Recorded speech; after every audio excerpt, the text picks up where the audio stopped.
Hi and welcome to Sealclops Book Reviews. Today I'm going to be doing a review on 3 books in a series written by Effie Campbell. So the series is called McGowan Mafia Series. Enjoy! The McGowan Mafia Series written by Effie Campbell. So the genre for these 3 books are primarily romance or dark romance, mafia, forced proximity, arranged marriage and crime, and erotica. How do the books compare with other books in the genre, and how does it match up to my expectations of that genre? So I've read a handful of mafia romances in the past. The angst and the betrayal that often feature heavily in the books can sometimes become a bit much for me, and I have to be in the right frame of mind. The crime world was similar to what I was expecting in all 3 books. It was nice to not delve too deeply into the running of the organisation and only focus on the immediate family parts that were vital in the progress of the stories. The romance was exactly what I was expecting and enjoyable to read. So first up, we have Dark Escapes. This is the unofficial first in the McGowan Mafia. Effie Campbell does say that these books can be read as standalones. However, I would highly recommend reading them in the correct order, as there are many huge spoilers going forward that would ruin the later books if you hadn't read the first ones. The summary. I'm supposed to marry the man who killed my mother, but I'll do anything to escape my fate. When I flee into the night, I'm hoping to find a better tomorrow. All hope is dashed when Alec is sent to drag me home. He is tall, tattooed, and ruthless. I'm screwed. But I fight. Escape after escape, I will make every second of his job miserable. The more I fight, the more the heat sizzles between us. Both of us battle to avoid giving into baser desires. He's going to return me to my intended, whether I like it or not. But will his growing feelings give him a reason to fight with me instead of against me? Okay, so I've started doing something new when I'm reviewing multiple books as a series. I'm going to put the star value on each individual one, if I remember, hopefully. So this book, I gave it 4 out of 5 stars. A little bit about the plot and theme. So Etha has been promised to her family's sworn enemy. She is expected to just suck it up and go along with the plan, as this is what she was born for. She has had everything she has ever wanted growing up. Everything except freedom. Not able to make herself go through with marrying the man old enough to be her father, Esther puts together a plan to escape before it's too late. However, in order to do so, she must sacrifice the enforcer who has always caught her eye. Alec has never felt worthy enough for the McGowan family. Working as an enforcer is a tough job and something he does not wish to be doing forever. When he lets down his guard, allowing Esther to escape, it falls upon him to track her down and bring her back to her fate. With his pride hurt and his blood boiling, Alec uses all resources at his disposal to find the elusive mafia boss's daughter. Only the longer it takes to bring Esther home, the more he wants to abandon his mission and keep her. So the pacing, emotion, ending, and plot holes. I enjoyed the flow of the story. The events unfolded in a natural way without seeming rushed or forced. The angst throughout the book was very strong, causing strong feelings of sadness and hopelessness for the female character throughout.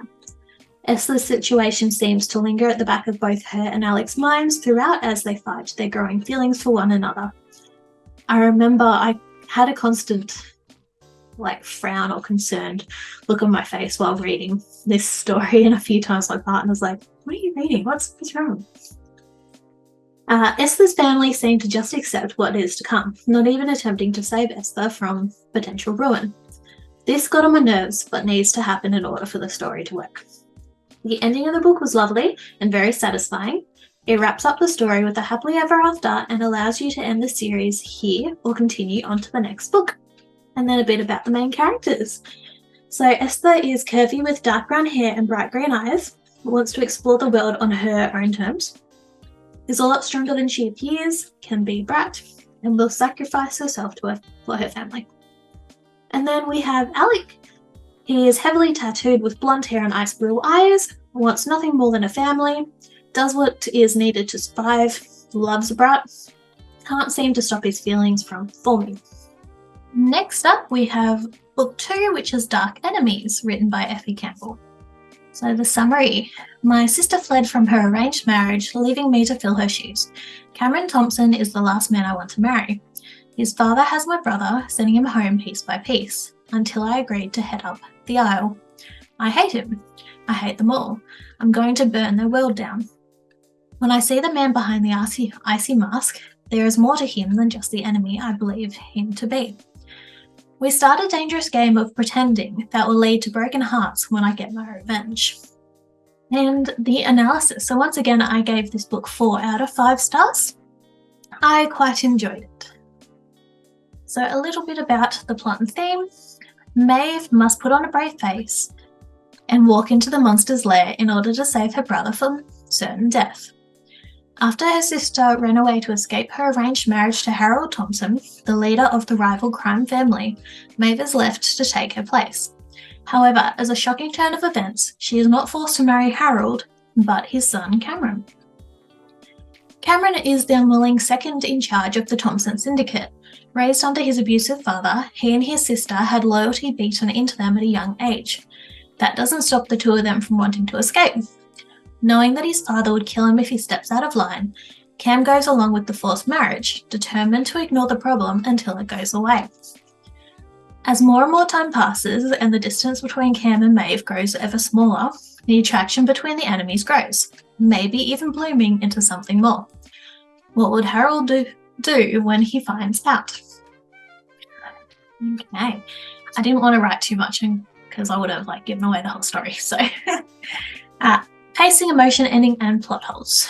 So like the first book, I found the pacing easy to keep up with. The underlying plot was also quite similar, but I feel that for these types of books, it works. The emotions were heavy on the angst with a few violent scenes, but had pleasant moments of happiness and affection throughout. I enjoyed how Cam kept his promises throughout the book at the end and allowed Maeve to take her rightful place. The brothers got on my nerves in this book, coming across as pig-headed and idiotic.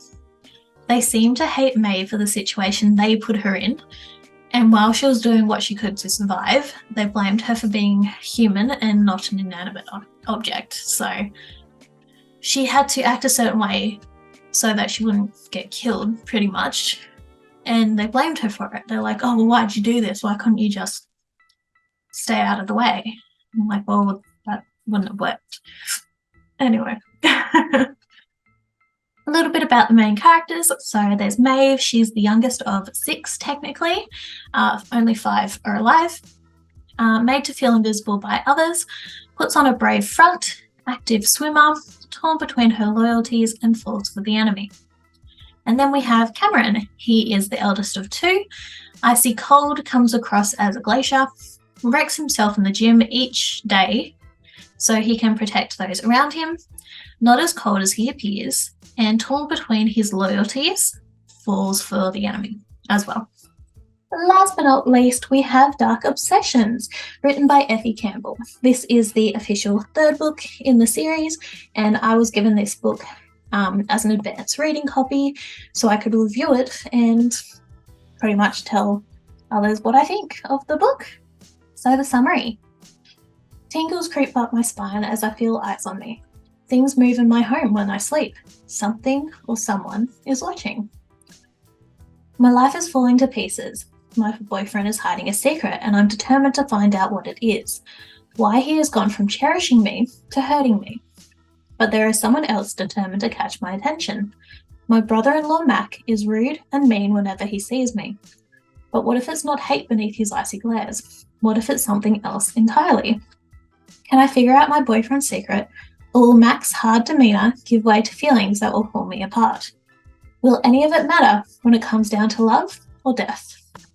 Okay, the analysis. So I actually didn't enjoy this book as much as the first 2.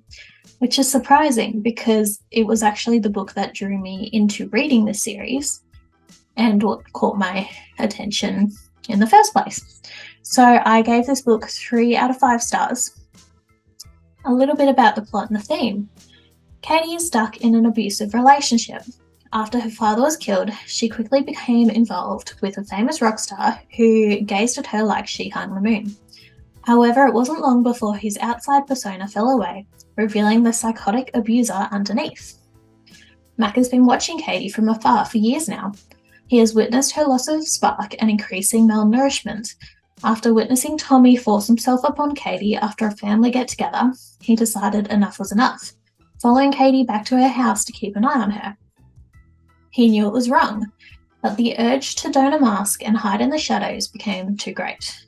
Mac was spending more time than not outside of Katie's house, and then inside too.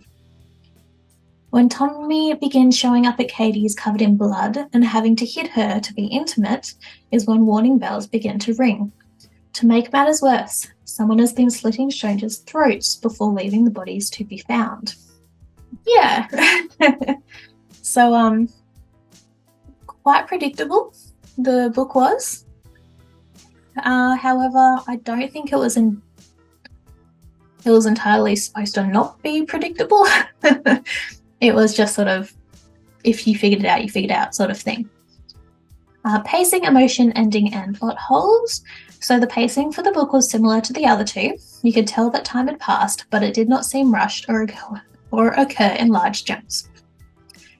There was definitely a lot more shock value in this book than the others. I am glad that the book had trigger warnings, but I was still shocked when I read some of the contents. The amount of times the female main character was sexually assaulted was astounding, along with a particular scene, now spoilers here, so just be wary, where a guy gets dumped into a vat of acid alive. Yeah, that shocked me. The only real plot holes are how the police can be so oblivious or in the crime family's pockets. All in all, the book did end with a happily ever after and a clear conclusion. So, throughout the book, the amount of times that Katie was sexually assaulted by her boyfriend, Tommy, I lost count. That, I think, is what reduced the star value for me more than anything else, because I feel like there was no need for it. Or, yeah, it could have been prevented. I know it's part of the story, but yeah. Main characters. Katie, she is the youngest of two, raised under an abusive father and a protective brother. So desperate to love that she stayed in an abusive relationship, craves to be degraded but cherished, and gets a thrill from having a stalker.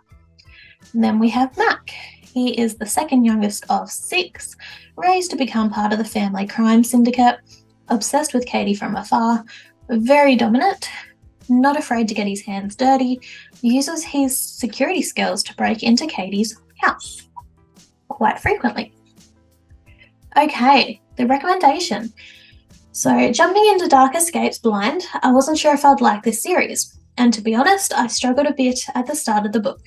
Before I knew it though, I was absorbed and had already devoured half of the book in one night, might I add. The romance was just starting to really pick up and I had to find out how the story ended. Then came the second book, Dark Enemies. Although I found that I enjoyed the first book, I was still a bit hesitant to dive into the second. The blurb made it seem like it was almost the same book. I was pleasantly surprised and once again flew through the book to see how it would end.